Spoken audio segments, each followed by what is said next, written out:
월드 스님과 함께하는 BTN 직문직설 당신의 응원합니다.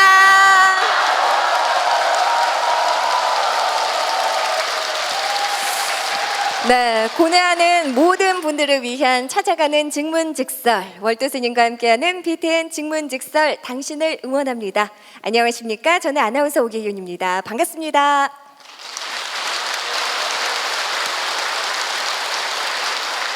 네, 대한불교 천태종 전국 모든 사찰들을 찾아다니며 감동의 릴레이 법문 펼쳐보는 이 시간, 오늘은 호반의 도시, 또 낭만의 도시, 힐링의 도시, 강원도 춘천 사문사를 찾았습니다. 사실 춘천하면 문화, 행정, 교육, 경제 여러 가지 중심 도시이기도 해서 특별히 여러 말 할 필요가 없을 텐데요. 그만큼 손에 꼽히는 명소들이 참 많은 도시이기도 하죠.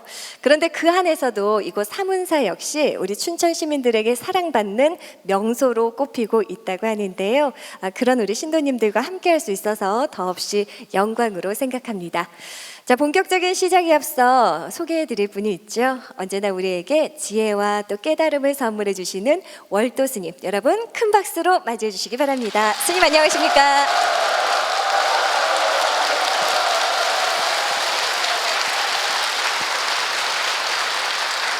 네, 월도 스님과 함께하는 BTN 직문직설 당신을 응원합니다. 상서로운 봉황의 위위를 갖추고 있다는 봉의산 자락에 자리한 춘천 사문사, 특히나 춘천 사문사에서 진행하고 있는 템플스테이는요, 불자를 넘어 일반 시민들에게까지도 참 많은 사랑을 받고 있다고 들었습니다. 스님, 이 대중불교 생활지표의 지표가 되는 우리 천태종 지표 종기에 딱 맞는 그런 아주 모범적인 사찰이 아닐까 싶은데요. 스님께서 한 말씀, 격려의 말씀 부탁드립니다. 우리 천태종의 지역 사찰 한 군데 한 군데가 모두가 다 소중하게 또 가지고 있는 그 스토리가 있습니다. 우리 춘천 사문사가 시작이 되진 것은 지금부터 약 40여 년 전에 몇몇 신도들이 구인사를 참배하고 상호령각 대주사님의 그 뜻깊은 가르침을 내 집에서도 실천할 수 있는 방법은 없을까라고 하는 생각을 가지고 몇몇 신도들이 사랑방에 모여서 기도하고 그 기도했던 부분들이 열정이 한 푼 한 푼 모여져서 전세반 사골 이렇게 늘려서 지금 이 사문사는 강원도의 명찰로 이렇게 발전을 했습니다. 불과 8년 전만 하더라도 우리는 아주 적은 쓰라부 집에서 관음불상 한 분 딸랑 모셔놓고 법회를 볼 수밖에 없는 그런 환경이었습니다만은 우리 함께 하고 계신 우리 사문사의 모든 신도님들이 십시일반 정성을 더하고 불사를 기획하고 그 불사가 잘 마무리가 되어져서 이제는 대한민국의 명찰로 자리 잡아가고 있습니다. 과거에 우리들은 모여서 관세음보살 정근할 수 있는 정도에 만족했다면 이제 우리 춘천 사문사와 같은 이 사찰은 대적인 부분으로 좀 전에 말씀하셨듯이 템플스테이 내지는 사회 환경사업까지 모든 부분을 아우를 수 있는 그야말로 멋진 그런 도량으로 발전을 해가고 있습니다. 특히 특징을 이야기를 하라고 그러면 바로 노인복지에 대한 관심이 많아서 춘천에서 가장 먼저 노인복지관을 우리가 개설을 해서 운영을 하기도 하고 또 시니어 클럽 그리고 금불대 그리고 노인학대 예방센터 그리고 유치원을 비롯한 모든 부분의 교육에서부터 사회에 끼치는 영향까지 고루 행사를 할 수 있는 멋진 도량으로 거듭나고 있습니다. 이 모든 부분들은 우리 사문사를 찾는 모든 신도님들이 실심의 결정체가 아닌가 싶은 생각을 하고 있고 상호로가 대주사님의 가르침을 가장 멋지게 실천해내는 그런 신도님들이 그 집합체가 우리 사문사 불자들의 모임인 신도회가 아닐까 싶은 그런 생각을 하고 있습니다. 네, 그야말로 천태종의 자랑을 넘어 정말 춘천의 명소로 꼽히는 그런 사문사에서 함께 하겠습니다. 월드 스님과 함께하는 BTN 직문직설 당신을 응원합니다. 자, 그러면 첫 번째 순서부터 바로 진행해 볼게요. 자, 첫 순서 향기로운 이심전심 주제가 있는 물음. 자, 저희 BTN과 천태종 신도님들이 함께 만들고 소통하는 공간이지요. 사이버 SNS 밴드에 많은 분들께서 참여해주고 계신데요. 월도 스님의 이 명쾌한 법문 그리고 또 우리 이웃과 도반들의 사연들 들으시면서 느껴지는 생각이나 또 자신의 고민 있으시면 많이 올려주시길 바랍니다. 자, 향기로운 이심전심 주제가 있는 물음, 그렇다면 오늘의 주제 공개해 드려야 되는데요. 자, 오늘의 주제는요, 바로 성격입니다. 성격. 개개인마다 가지고 있는 고유의 품성을 바로 성격이라고 하지요. 근데 아무래도 가정에서건 사회에서건 서로 다른 성격 때문에 빚어지는 갈등이나 마찰들 참 많이 존재합니다. 서로가 다름을 인정하라고는 하지만 쉽지가 않죠. 어떠십니까? 제가 궁금한 부분은요, 스님. 과연 우리 스님들은 어떠실까? 조금 성격이 다른 도반이나 또 어른 스님과 불편하셨던 경험은 없으신지 또 월도 스님께 먼저 궁금하거든요.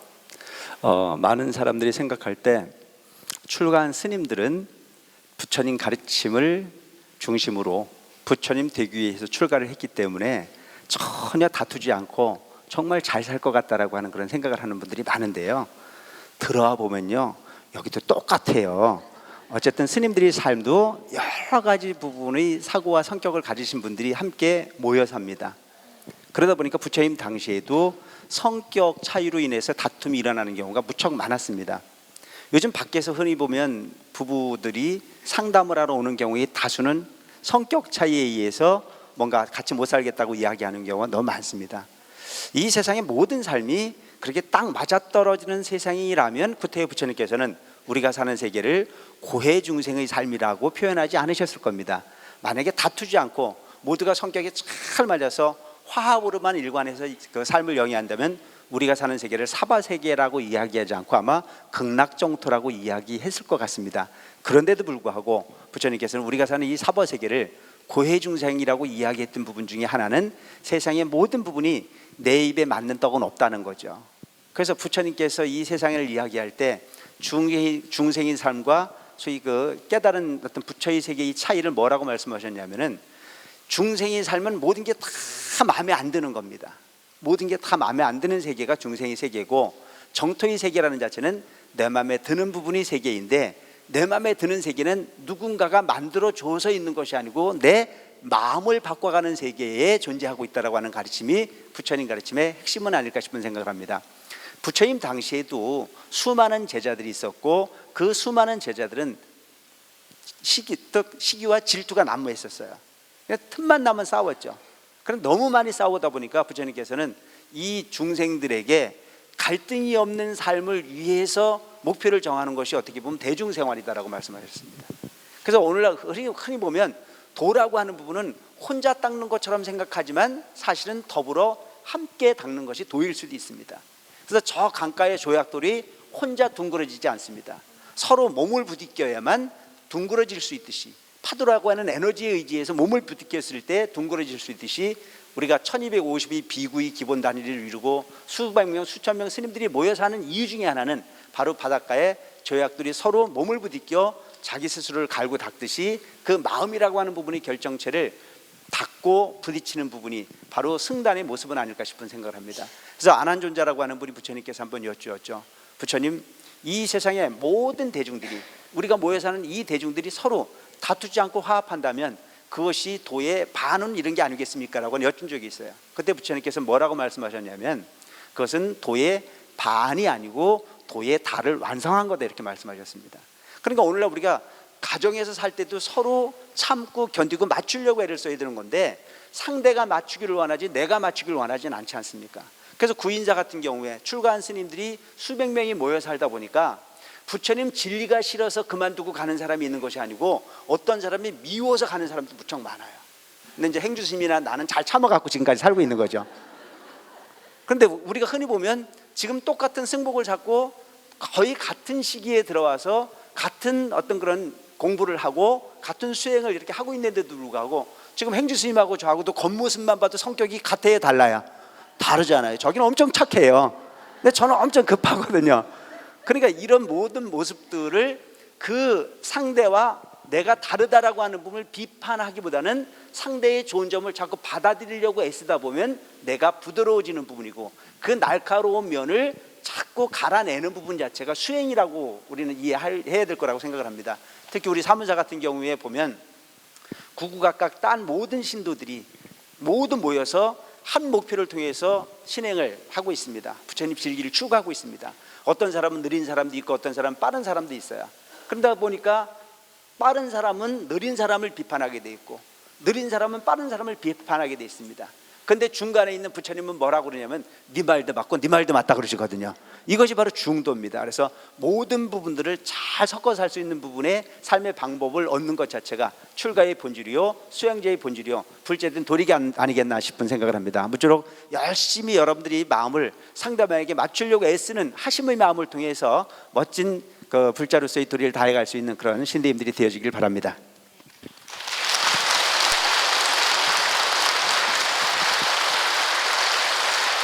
네, 향기로운 이심전심 오늘의 주제 바로 성격입니다. 자, 그렇다면 SNS 밴드에 올라온 우리 불자님들의 사연 읽어드리지요. 먼저 닉네임 지혜심님께서 올려주셨습니다. 스님, 저는 고등학교에 다니는 아들 때문에 고민이 많습니다. 내성적인 성격인데다가 외동이라 그런지 남을 배려하거나 이해하려는 마음이 부족한 것 같아요. 맞벌이를 하고 있는데 늘 혼자 자라서 그런 건가 싶기도 해서 부모로서 안쓰럽고 죄책감이 들기도 합니다.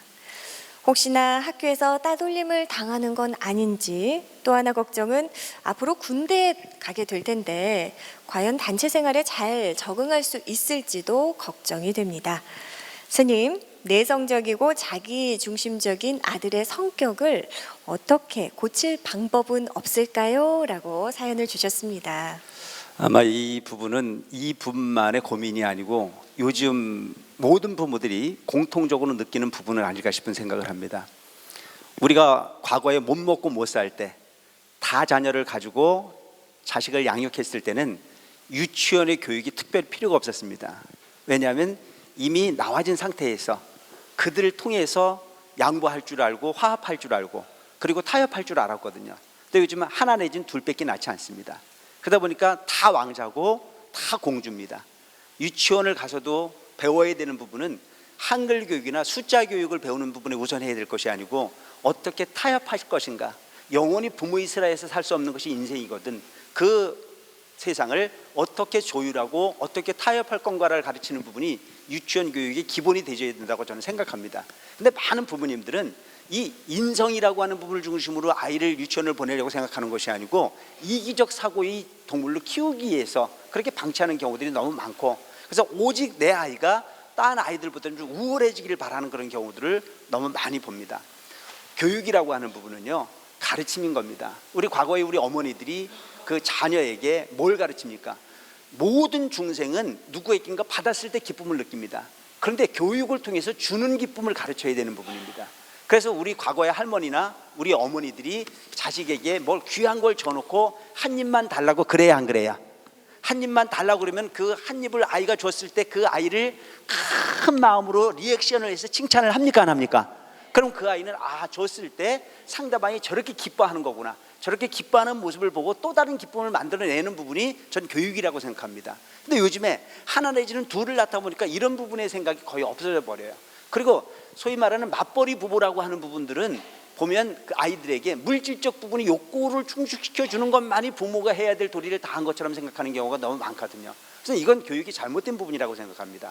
지금 이미 고등학교까지 자란 아이의 모습을 봐가면서 후회를 한들 엄청 많이 늦은 부분이라고 생각하지만, 늦었다고 생각하는 이때라도 포기하지 말고 그 아이를 이제는 보호해서 기르기보다는 뭔가 풍진 세상에 내놔서 서로 타협할 수 있는 방법, 뭐 이런 부분을 이제 가르쳐야 되겠는데, 그 방법 중에 가장 좋은 방법은 뭐 할 거야? 바로 학생의 서클 같은 거 보내는 겁니다. 일반 서클 같은 부분에 보내면 잘 안 되니까 우리 행주 스님 같은 주지를 하고 있는 사문사 이런 그 학생회 같은 데 보내면 교육을 잘 할 거라고 생각을 합니다.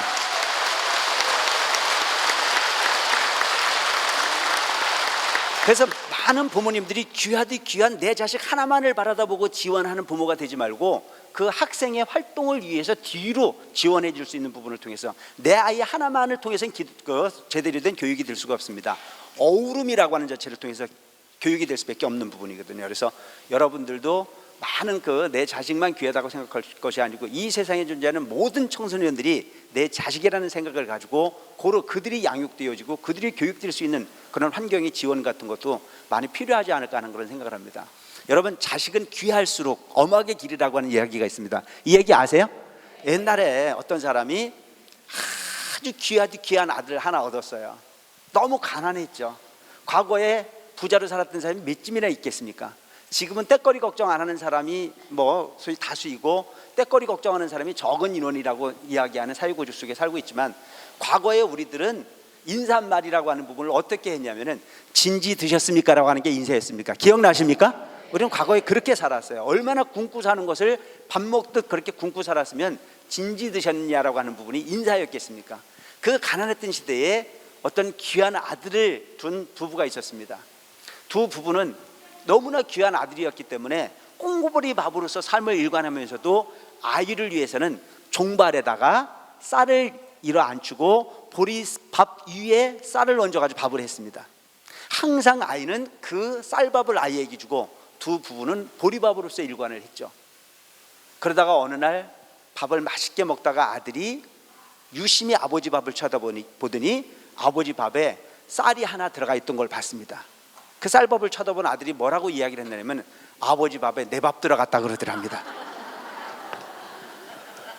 그런 교육이 제대로 된 교육일까? 쌀이라고 하는 건 저만 먹는 밥이 되는 거고, 그 험한 보리쌀은 아버지만 먹는 밥이라고 하는 부분을 일관했던 그 교육이야말로 제대로 된 교육이 아니듯이, 바로 귀할수록 밖으로 더 많은 교육을 시키고 더 많은 여행을 시키고 더 많은 체험을 시키는 부분 자체가 제대로 된 자식의 교육이 아닐까 싶은 생각을 합니다.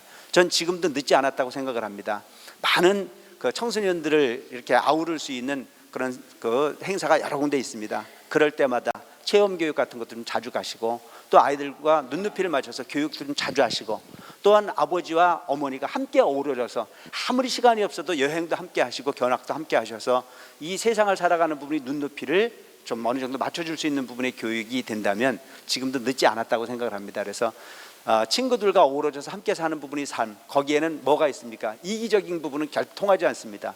나눠줄 줄 알고 나눌 줄 알고 화합할 줄 아는 부분의 소통의 방법을 가르치는 것 자체가 학교에서 우등생을 만드는 것보다도 우선되어져야 될 장르가 아닌가 싶은 생각을 합니다. 그 부분의 가장 멋진 부분은 뭐 여러분 그 월도 스님 세상 사는 거 잘 사는 거 같죠? 이 잘 사는 방법이 제가 어렸을 때에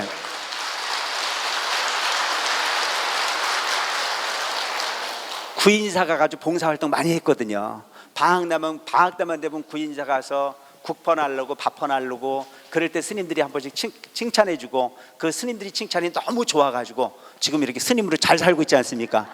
어렸을 때의 교육이라고 하는 부분은 희망입니다.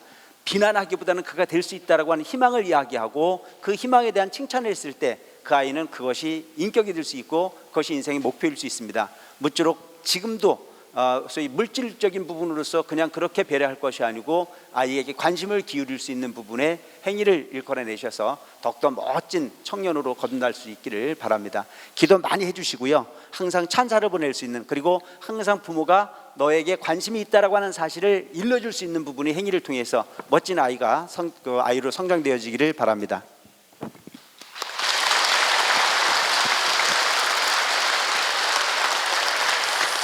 네, 요즘 웬만하면은 자녀 하나 둘밖에 낳지 않죠. 그렇다 보니 외동처럼 나만 알고 또 소통할 줄 모르는 다소 내성적이고 이기적인 성격들이 참 많아지고 있는데요.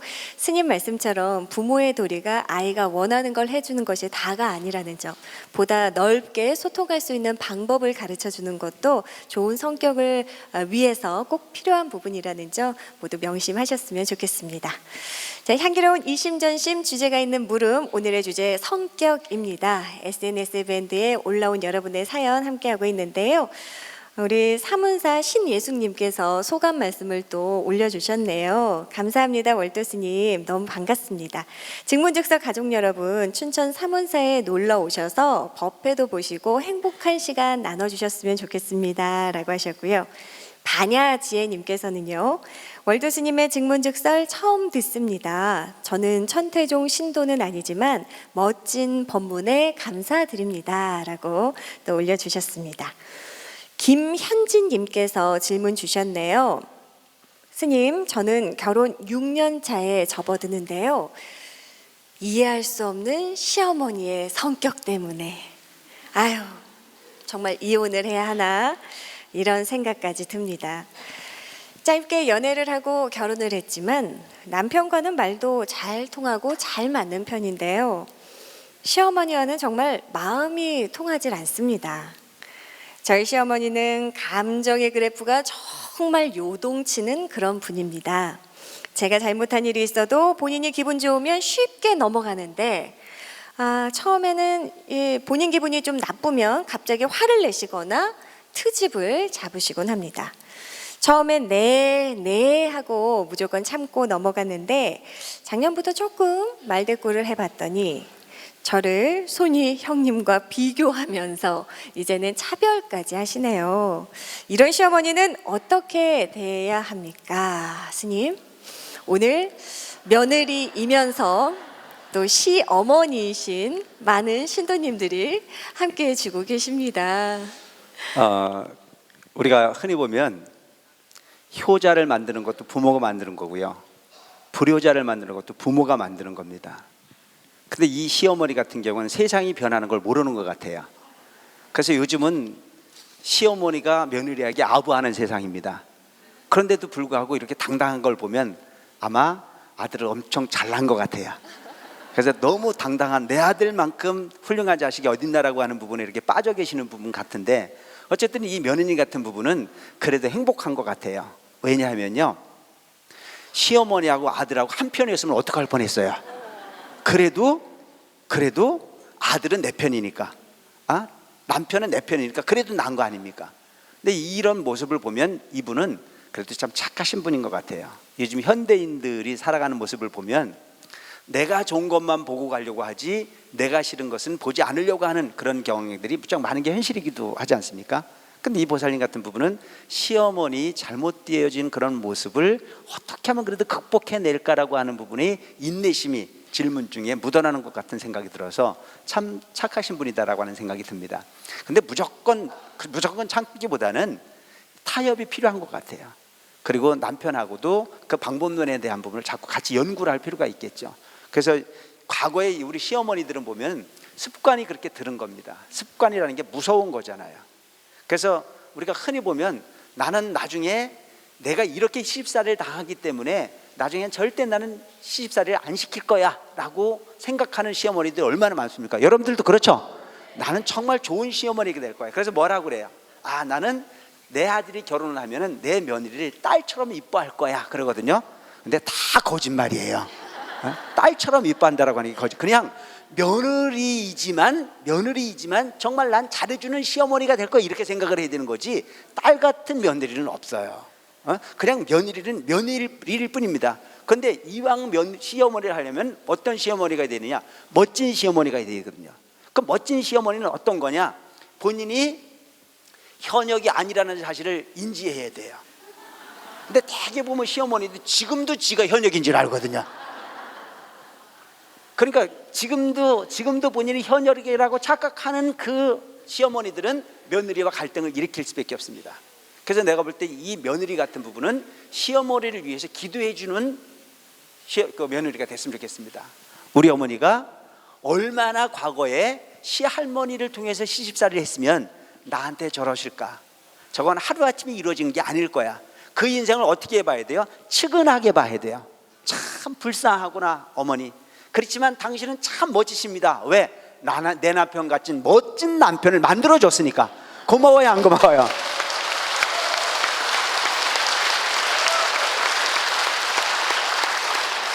그러니까 비난거리를 찾으면 끝도 없는 비난거리가 나오지만 그 좋은 부분을 붙이기 위해 감사한 마음을 내고, 그리고 그 시어머니가 그럴 수밖에 없었던 인격으로 인생을 살아온 부분을 측은하게 봐서 기도해 줄 수 있는 부분이 마음을 갖고 산다면 내 마음이 조금은 여유로워지지 않을까. 그리고 뭐 형님하고 비교하면 비교하는 거죠. 형님보다 내가 더 잘하면 될 거 아니에요.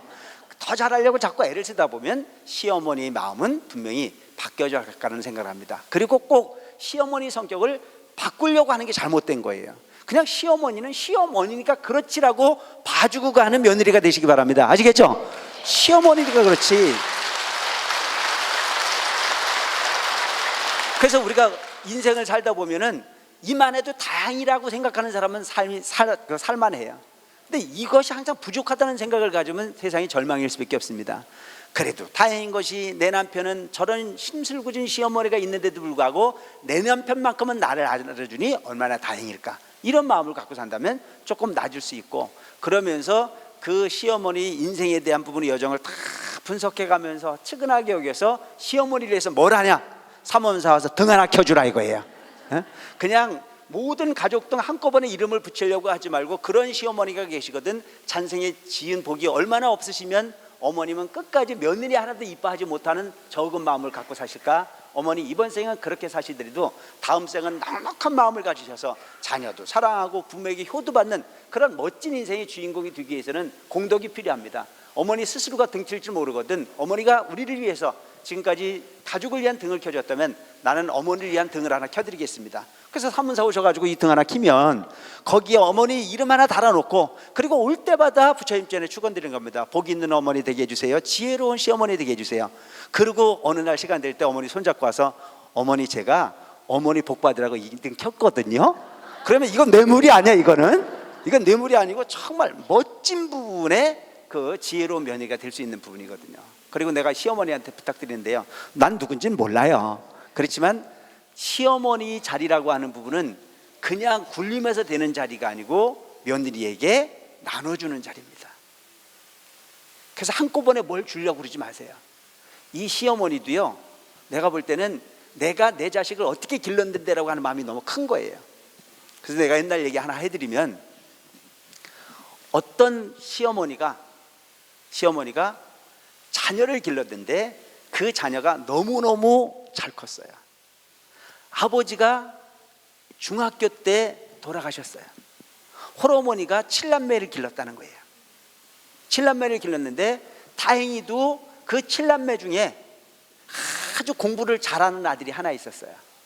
그 잘하는 아들이 대학 교수가 돼가지고 저를 한번 찾아온 적이 있어요. 뭐라고 이야기를 하냐면, 7남매 중에 유일하게 출세한 사람은 나 하나인데 나는 지금 너무너무 괴롭다. 왜 괴로우냐? 라고 했더니 자기는 너무 아버지가 일찍 돌아가셔서 다복한 집에 능력이 있는 장인을 만나고 싶어가지고 능력 있는 장인을 만났대요. 많이 배웠겠죠, 자기 와이프가. 그리고 자기는 못 배웠기 때문에 장인을 아버지처럼 모시고 싶어가지고 그렇게 결혼을 했는데, 막상 결혼을 해서 봤더니 자기 어머니하고 자기 와이프가 너무 뜻이 맞지 않아가지고 맨날 싸우는데 집에를 들어가기 싫대요.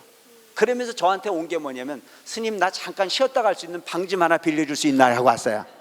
그래서 너무 안 됐어 갖고 내가 방을 하나 빌려줬어요. 그 실컷 자고 나오더니 이제 차 한잔 달라고 차를 마시면서 하는 이야기가 그 얘기였어요. 전 집에를 가기가 싫어요.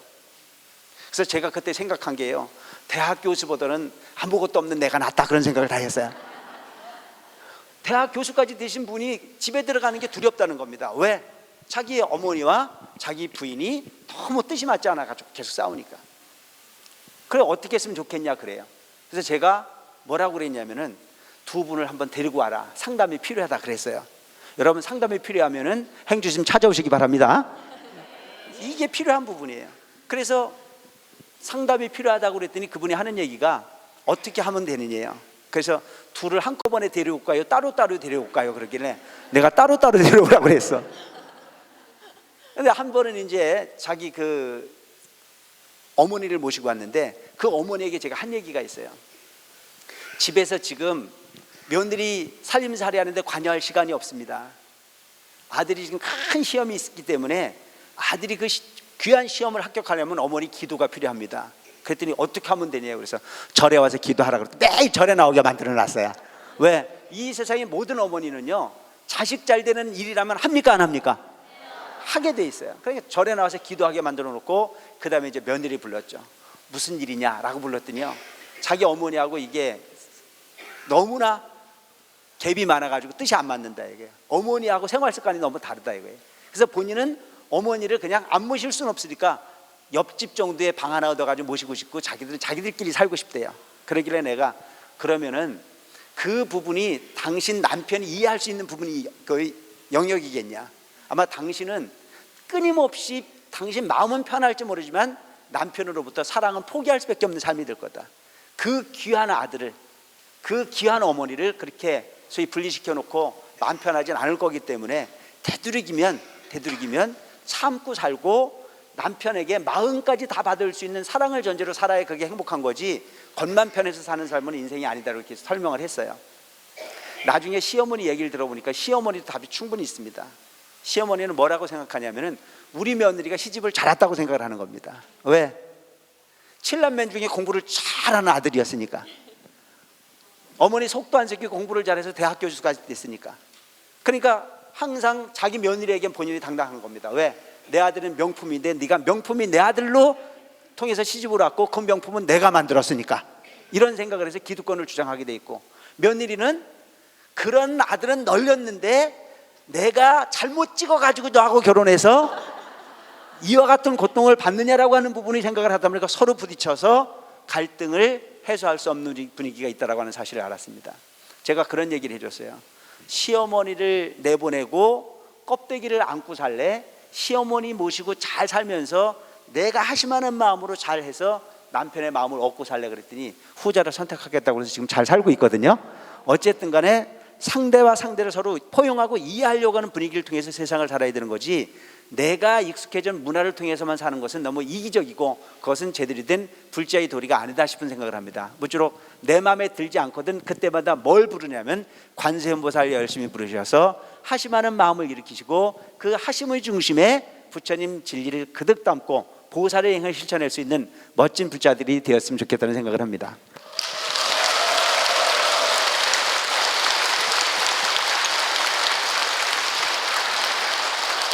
네, 월도 스님과 함께하는 BTN 증문즉설 당신을 응원합니다. 오늘은 강원도 춘천 사문사에서 함께 릴레이 법문 이어가고 있습니다. 오늘도 월도 스님의 이 지혜와 가르침 여러분 마음속에 잘 새기고 계시지요? 네, 목소리가 조금 작은데요. 새기고 계시지요? 네, 좋습니다. 네, 저희 BTN 불교TV는 여러분의 응원과 성원으로 포교불사의 원력을 키워가고 있습니다. 간편한 ARS 전화 한 통으로 귀한 법보시에 동참해 주실 수 있는데요. ARS 번호 060-800-7000번, 060-800-7000번으로 전화 주시면 방송 포교 후원 전화에 동참하실 수 있다는 점 기억해 주시고요. 더불어 지금 증문즉설 방송 중에 전화 주시는 분 중 추첨을 통해서 저희가 선물 보내드리고 있습니다. 추첨을 통해 먹어도 안전할 만큼 천연으로 만든 꽃송이버섯 천연 화장품 선물로 보내드리니까요. 오늘도 ARS 방송 포교 후원 전화에 여러분의 많은 동참 기다리겠습니다. 자, 이번 순서는 삶에 대한 물음표를 깨달음의 느낌표로 한번 바꿔볼까요? 원조 스님의 증문즉설 물음표 느낌표 순서입니다. 호반의 도시, 낭만의 도시, 그리고 아름다운 춘천 사문사에서 함께하고 있는 이 시간, 언젠간 이 노후에 가장 살고 싶은 도시에 대한 설문을 보니까요, 역시 춘천이 빠지지 않고 들어있더라고요. 무엇보다 춘천엔 사문사가 또 있기 때문에 더욱더 살기 좋고 또 살고 싶은 그런 곳이 아닐까 싶은데요. 그렇다면 우리 사문사 신도님들께서는 평소에 어떤 고민이 있으실지, 고민이 조금 없으실 것 같기도 해요. 워낙 살기 좋은 곳에 살고 계시니까요. 자, 평소에 궁금했던 신행 상담도 좋고요. 혹은 개인적인 고민도 괜찮습니다. 이 시간 사실 놓칠 수 없는 시간이잖아요. 월도 스님께 직접 답을 구해보고 싶다 하시는 분들께서는 지금 바로 손들어 주십시오. 네. 자기소개 간단하게 해주시고요. 또 월도 스님께 직접 질문해 주시기 바랍니다. 안녕하세요. 춘천 사문사 남부지회장 김정숙입니다.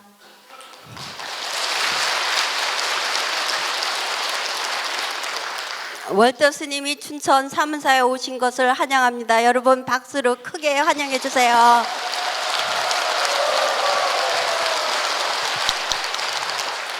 저는 늘 월도 스님을 아주 자랑스럽고 든든하게 생각하고 있습니다. 스님 감사합니다. 또 저는 궁금한 점이 있는데요. 절에 오면은 이 여성 불자님들께는 보살님이라고 하고요. 남성 불자님들께는 처사님이나 거사님이라고 하잖아요. 그게 궁금한데요. 왜 보살님, 처사님이라고 하는지 그 어떤 기원이 있는지 궁금합니다. 제가 너무 엉뚱한 질문을 했나요? 멋진 질문이신 것 같아요. 감사합니다. 우리가 흔히 우리 스스로가 용어를 이렇게 부르면서도 그 연원이 뭔지를 잘 모르고 부르는 경우가 너무 많지 않습니까? 사실 이 처사라고 부르는 거는요, 이게 이조 숭유배불 정책의 기인한 용어입니다. 원래 고려시대나 신라시대까지만 하더라도 거의 거사님, 청신다, 청신녀 이렇게 불렀습니다. 근데 남자신도 여자신도 이렇게 불렀던 부분이 이조 시대에 숭유배불 정책이 있었습니다. 근데 이 처사라고 하는 부분은 사실은 절에서 쓰는 용어이기보다는 이조 시대에 선비들 중에서 학식이 아주 두텁고 마음이 착하신 분들이 관직에는 관심이 없고 오직 자기의 마음 수양 내지는 학문에만 몰두했던 분들을 처사로 불렀습니다. 근데 그 이조 시대에는 숭유배불 정책을 하면서 불교를 완전히 말살하고 유교를 숭상하는 어떤 그런 사회 구조가 만들어지면서 절에는 남자들이 가는 곳이 아니라는 생각을 했습니다. 그런데도 불구하고 신심이 아주 돈독하신 분들이 절에 가는 경우가 있어요. 스님들이 바라다 봤을 때 그 남자 신도가 이뻤을까요? 안 이뻤을까요? 얼마나 이뻤을까요? 얼마나 고마웠을까요? 그래서 스님들이 그 남자 신도들을 높여 불러주기 시작한 거예요. 처사라고. 그래서 아주 학식이 높으시고 덕망이 있고 그러면서도 벼슬에 관심이 없는 그런 분들이 쓰여지는 그런 용어를 절에 오시는 남자 불자들에게 처사로 불러준 겁니다. 그러니까 계급장을 아주 높여준 거죠. 그래서 여러분 이주 시대에는 남자들이 절에를 갔다 오면서 어디 갔다 오냐고 물으면 절에 갔다 온다 소리를 잘 안 했어요. 뭐라 그랬을까요? 저기 갔다 온다 그랬어요. 그게 이제 처사라고 하는 부분 용어가 그렇게 붙여진 겁니다. 그래서 처사라고 하는 용어는 대단히 높여 불려주는 그런 부분이 용어로 기인된 부분이다. 그리고 대개 보면 이제 절에서 남자 신도들을 거사라고 부르거든요. 그 거사라고 부르는 이유는 뭐냐면은 산스크리트어 부분에서 그라파티라고 하는 부분이 용어에서 이렇게 따온 부분을 한자로 기록하다 보니까 거사라고 하는 용어를 쓴 거죠. 그 거사라고 하는 부분은 사실은 보면 거사님 이렇게 부르잖아요. 그래서 이 거사라고 하는 부분은 뭐냐면은 그 세속에 사는 사람으로서 신심이 돈독한 불자, 부처님을 아주 진심으로 잘 섬기고 믿는 불자를 거사라고 불렀습니다. 그래서 인도에 유명한 거사가 있었는데 그 거사가 유마 거사라고 하는 분이 있었거든요. 중국에 유명한 거사가 있었는데 그 거사가 이름이 뭐냐면 방거사라고 하는 분이 계셨어요. 우리나라에도 멋진 거사가 있었거든요. 그 거사가 뭐냐면 부설거사라는 분이 있었어요. 그러니까 이게 이제 처사, 거사라고 하는 부분의 용어로 이렇게 전전이 되지고 있는 거죠. 그래서 원래 이 거사의 덕목이라고 하는 부분은요, 출가하지 않고 불교에 귀한 사람으로서 많은 사람들에게 존경을 받는 분을 거사를 했어요. 또 인도에서는 이 거사 중에서도 아주 모범적인 거사를 장자로 불렀어요. 장자라고 하는 부분은 부자하고 다른 거였어요.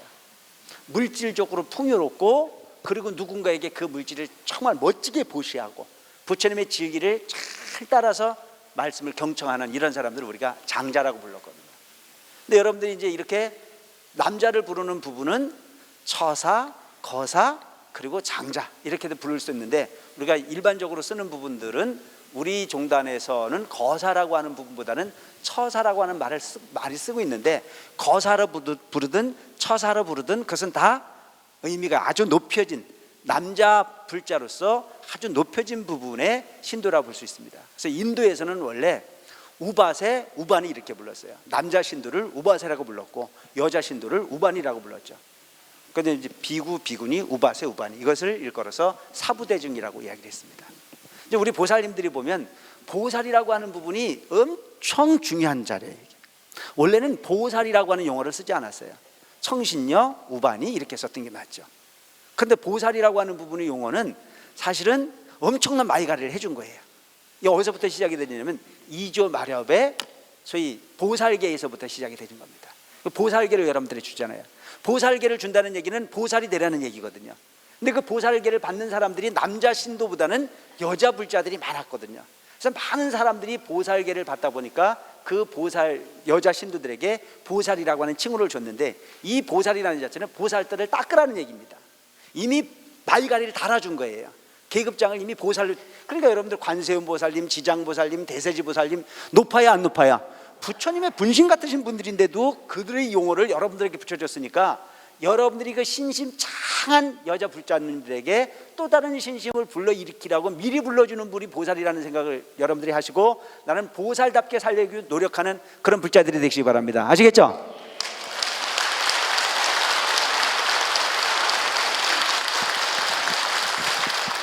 네, 월드 스님의 증문즉설, 물음표, 느낌표, 우리 사문사 신도님들의 질문과 고민을 현장에서 받아보고 있습니다. 자, 다음 또 질문 있으신 분 손들어 발표해 주십시오.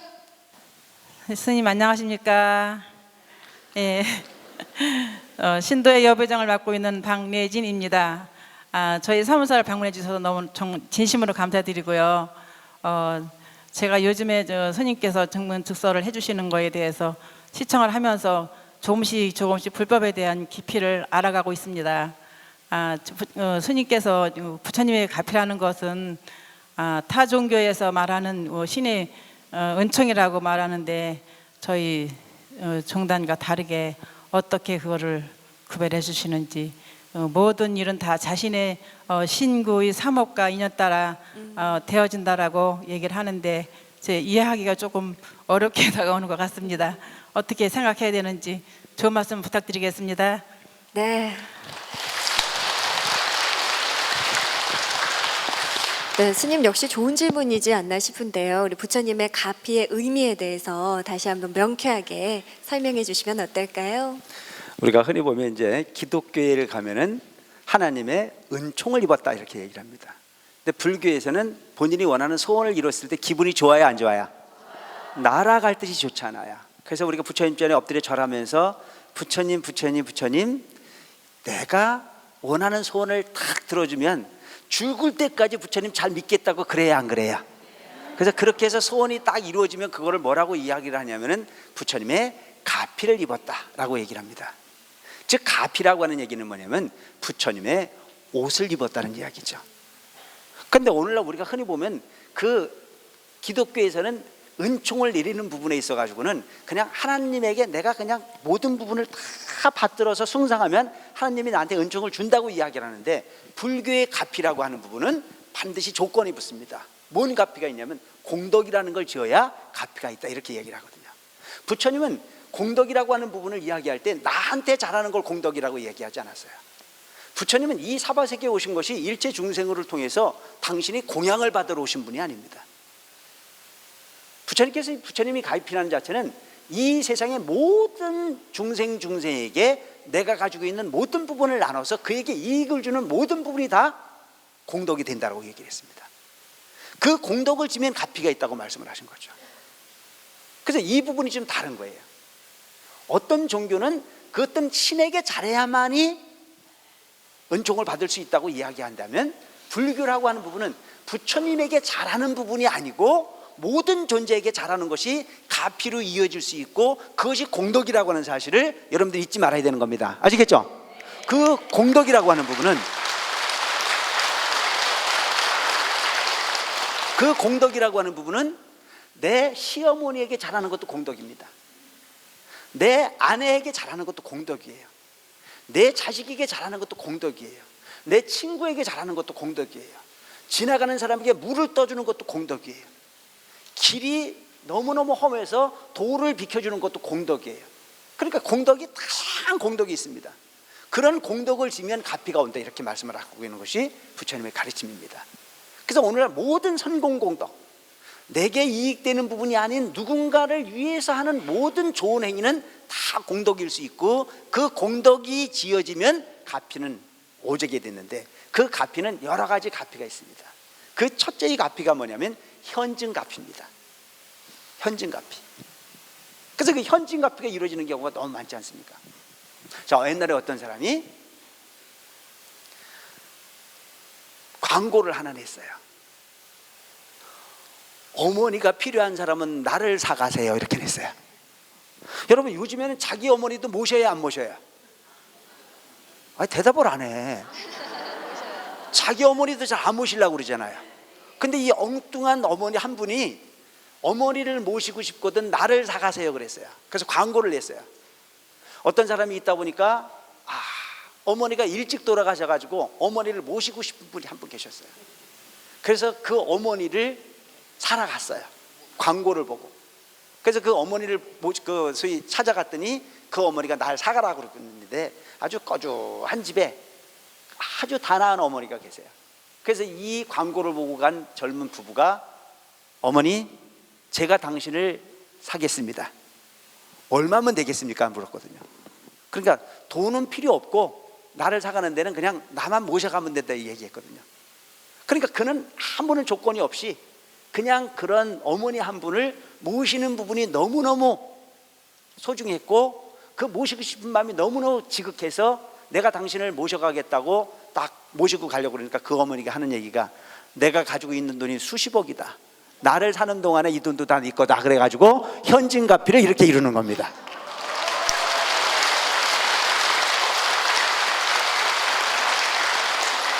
그러니까 우리가 마음을 착하게 쓰면은요 착한 공덕이 떨어지는 거예요. 그러니까 그 나를 사가라고 어머니를 사가라고 광고를 냈던 그 어머니가 얼마나 지혜로운 분입니까, 그죠?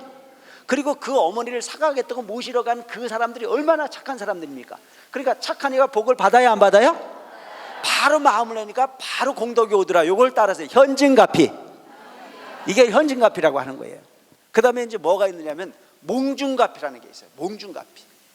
꿈에서 관세음보살님을 만나고 꿈에서 부처님을 만나고 어떤 사람은 꿈에서 올도스님도 봤대. 이런 부분이 이런 부분을 가지고 몽중가피라고 하는 거예요. 그래서 여러분 이런 일이 많이 있지 않습니까? 구인사 같은 경우에 보면 그런 이야기들이 너무 많잖아요. 옛날 상호랑각 대주사님이 계실 때나 이대 종정스님이 계실 때나 지금 우리 종정스님이 계실 때나 구인사 기도하는 사람들이 너무 많아요. 근데 세속에서 뭔가 안 되는 일들이 관세음보살을 정말 열심히 부르다 보면 꿈에서 뭐 의사가 나타나는 경우도 있고 간호사가 나타나는 경우도 있고 어떤 분이 약을 주는 경우도 있고 그래서 그 정말 절망스러운 환경 속에 있던 분들이 그 약 하나 얻어먹고 기도해서 깨보니까 병이 싹 없어졌다는 얘기가 있어요, 없어요? 이걸 몽중가피라고, 몽중가피. 그 다음에 이제 뭔 가피가 있느냐 하면은 명운가피라는 게, 명운가피. 그냥 여러분들이 절에를 자꾸 이렇게 다니다 보면은 아주 세세하게 좋은 일들이 그냥 가끔 일어나는 경우가 있어요, 없어요? 항상 찌지근해서 되는 일도 없이 뭐 재미가 없고 그랬었는데 사문사 와가지고 3-7일 동안 기도하고 100일 기도하고 하다 보니까 이것도 잘 되고 저것도 잘 되고 세상에 그렇게 편안할 수가 없이 잘 되는 경우들이 생기는데 그런 가피를 일컬어서 우리가 명운가피라고 해요. 그럼 이 부처님이 진리라고 하는 부분은 부처님께서 소원을 들어주는 게 아니고 여러분들 스스로가 소원 이룰 짓을 해서 이루는 것을 일컬어서 가피라고 하는 겁니다. 아시겠죠? 뭔가 뚝 떨어져서 주는 게 아니야. 복 받을 짓을 해서 그 복이 부처님 가피를 통해서 부처님 옷을 입는 형태로 내 원하는 바대로 소원이 이루어지는 부분을 일컬어 우리가 가피라 한다. 고려 여러분들이 이 사문사에 오셔서 그동안 절 짓느냐고 애쓰고 스님들 말씀 듣고 이 불사 일으키느냐고 무척 많은 애를 쓰셨는데 제가 보니까요, 제가 이 법당 짓고 그리고 땅 얼마 없이 한 8-9년 만에 왔는데 보니까 저 주변에 땅을 많이 샀네. 이런 모든 분들이 그냥 이루어진 것이 아니고 여러분들이 십시일반 부처님 전에 공양 올리고 시주하고 했던 분들을 살림 잘 사셔서 지금 이 부처님의 정토의 세계를 잘 엮어가는 이런 모습들이 여러분들의 모든 가피, 부처님의 모든 소구소원을 다 이룰 수 있는 멋진 가피로 거듭나기를 바라겠습니다. 자 이제 한 분만 더 이야기 들어볼게요. 어느 분께 마이크 전해드릴까요? 네, 자기소개와 함께 질문해 주시기 바랍니다. 네, 안녕들 하십니까? 저는 신부급 유포 3리에 거주하고 있는 한동호라고 합니다. 정유년 새벽두에 얼도 스님을 이렇게 뵙게 돼서 대단히 영광스럽게 생각을 합니다. 그리고 우리 주지 스님과 거사님 그리고 저쪽에 도의원님과 그리고 역대 회장님들이 와 계십니다. 그리고 우리 여기 자리에 함께 하신 불자 여러분들 정유년 새해에도 모두 건강들 하시고 복들 많이 받으세요. 예, 월도 스님이 저희 절에 사문사에 부임하시기 전에 충청도 양반뿐인데 우리 강원도가 어떻게 인연이 많으신지 일곱 군데 불사를 하시고 춘천 사문사로 발령을 받고 오셨습니다. 그런데 처음에 오시기 전에는 저 마당에 관음전이라고 조그만 해구 거기서 법회를 하고 불공을 하고 그랬는데 우리 월터 스님께서 이렇게 크고 우러운 절을 불사를 하셔서 지금 여러분들이 늘 월터 스님한테 고마움과 감사함을 늘 얘기를 하고 있습니다. 하여튼 월터 스님 대단히 고맙습니다. 네. 제가 궁금한 것은 다름이 아니고 여쭤볼 것은 제가 물건에 대한 집착이 많아서 어디 가든지 뭘 잘 사오고 주워오고 그래갖고 저희 집에는 별의별 물건이 많이 있습니다. 근데 저희 내자는 갖다 버리라고 그래갖고 저와 가끔 실랑이를 벌일 때가 있습니다. 이 집착을 버리려고 제가 노력을 해도 잘 안 되고 자꾸 사들이고 자꾸 주워오고 그래갖고 내한테 미움도 받을 때가 많이 있습니다. 이 집착을 어떻게 하면 끊어야 되는지 월터 스님께 여쭤보려고 오늘 말씀드리는 겁니다.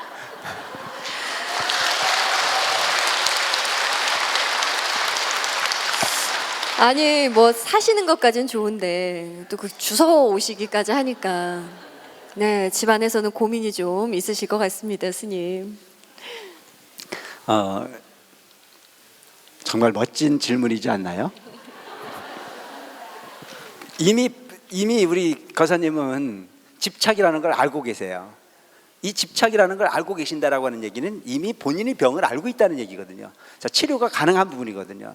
우리가 병원에 가면 약을 먼저 주는 게 아닙니다. 병의 원인이 뭔지를 분석합니다. 그리고 거기에 대한 맞는 약을 처방을 해서 본인 스스로가 치유를 합니다. 근데 우리 지금 거사님은 보살님하고 이제 다투는 거예요. 내가 막 좋다고 생각하는 거, 아까운 건 다 주워오는 거죠. 저분 아마 부자로 사실 거예요. 그런데 이제 보살님 같은 경우는 별로 쓸모도 없는데도 자꾸 주워오니까 그 부분은 이제 서로 부딪혔는데 본인 스스로가 보살님이 하는 게 맞다는 생각을 하니까 난 집착이다라고 하는 부분의 용어를 쓰셨거든요. 근데 우리가 잘 생각해 보면 너무 소비를 많이 하는 것도 문제지만 너무 집착하는 것도 문제예요. 그래서 이 세상에 살아오는 모습을 보면 어머니 배 바깥에 나올 때 우리가 움켜쥐고 나옵니까? 그냥 나옵니까? 전혀 기억이 없으셔? 모든 아이가 나올 때는 움켜쥐고 나오거든요. 왜 움켜쥐고 나옵니까? 쥐어야만 사니까. 그러니까 집착이라고 하는 부분은 가르치지 않아도 저절로 만들어지는 거잖아요. 이게 부처님의 어떤 그런 가르침이에요. 근데 올 때는 그렇게 쥐고 오지만 죽을 때는 쥐고 죽습니까? 놔하고 죽습니까? 본 일이 없으셔? 모든 사람들이 쥐일 힘이 없어서 피고 죽을 수밖에 없어요. 이게 세상이거든요. 근데 오늘 우리가 세상을 사는 데는요, 스님들이 삶에서 배울 게 있습니다. 지금 그렇게 사는 스님이 많지는 않지만 과거의 부처님 당시에는 삼의이발이라고 했거든요. 오직 세 가지만 있으면 되는 거예요. 옷과 바루와 소위 그 약, 이 부분 정도면 충분한 부분이었었거든요. 그런데도 불구하고 세상을 사는 데는 어마어마한 부분이 요구될 것처럼 생각을 하고 있지만 한 1년 정도 그 물건 찾지 않으면 그 물건 필요 없는 물건입니다. 그래서 자꾸 누군가에게 그냥 버리라는 얘기가 아닙니다. 필요한 사람에게 나눠주세요. 저 길거리에 뭐가 좋은 게 있거든, 내가 주워서 필요한 부분이면 내가 쓰고 필요 없는 부분이면 나눠주시기 바랍니다. 아시겠죠? 나눠주는 게 공덕이에요. 그러니까 남 줄 때는 뭘 줘야 되느냐면 좋은 걸 주세요. 그래서 똑같은 내 집에 있는 물건과 똑같은 물건이 하나 버려진 게 있거든 가지고 오셔가지고 우리 집 게 세게면 우리 집 걸 남을 주고 주워온 걸 내가 쓰면 돼요. 그러면 엄청난 공덕이 됩니다. 근데 대개 보면 꼭 보면 떨어진 건 안 주고 안 떨어진 건 내가 쓰려고 그러면 그게 욕심이 되는 거예요. 그래서 되도록이면 누군가에게 자꾸 줘야 되는 거란 말이에요. 주면 공덕이 됩니다. 그래서 우리 보살님들도 보면은 명품백 좋아하시잖아요. 이 명품백 죽을 때까지 잡고 있으면 그 귀신 붙어서 안 돼요. 누군가가 받는 사람이 그거를 별로 달갑게 여기진 않습니다. 근데 이렇게 내가 살아서 있을 때, 내 목숨이 살아있을 때 아들도 불러서 주고 며느리도 불러서 주면 고맙다고 그래야 안 그래요? 그분 돌아가시고 난 다음에도 그 물건은 살아있어요. 근데 내가 누군가에게 주지 않는 물건을 잔뜩 가지고 있다가 내가 죽어버리면 그 물건도 생명력을 잃어서 그 물건을 가져가는 사람이 아주 찝찝합니다. 마음이 개운하지가 않아요. 그러니까 주려면 언제 줘야 되냐면 살아있을 때 주시기 바랍니다. 아시겠죠?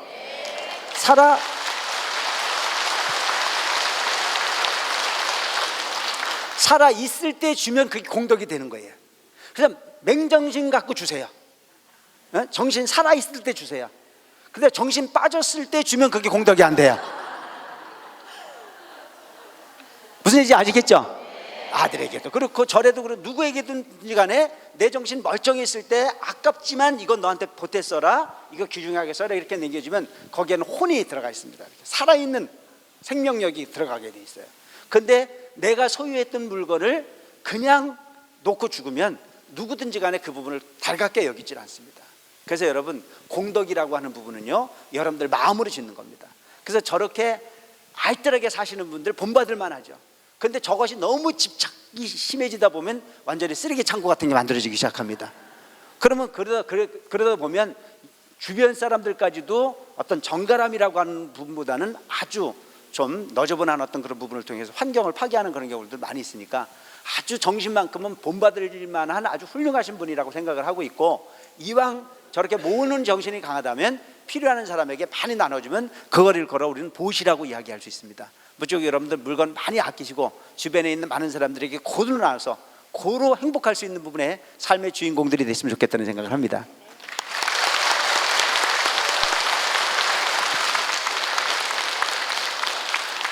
월도 스님과 함께하는 BTN 증문즉설 당신을 응원합니다. 오늘은 아름다운 도시 강원도 춘천에 자리한 대한불교천태종 사문사에서 함께했습니다. 되게 즐겁고 행복한 시간 되셨는지요? 네. 정말이지요? 감사합니다. 네, 열과 성을 다해 이 시간 함께 만들어주신 우리 사문사 신도님들께 진심으로 감사의 말씀 드리고요. 여기서 마치려니까 조금 아쉬우시죠? 걱정하지 마십시오. 다음 주에 또 사문사 증문즉설 두 번째 시간 계속 이어지니까요. 계속해서 많은 시청 또 기대 부탁드리겠습니다. 자, 그럼 월도 스님과 함께 크게 외치면서 이 시간 마무리해 볼게요. 월도 스님과 함께하는 BTN 증문즉설 당신을 응원합니다.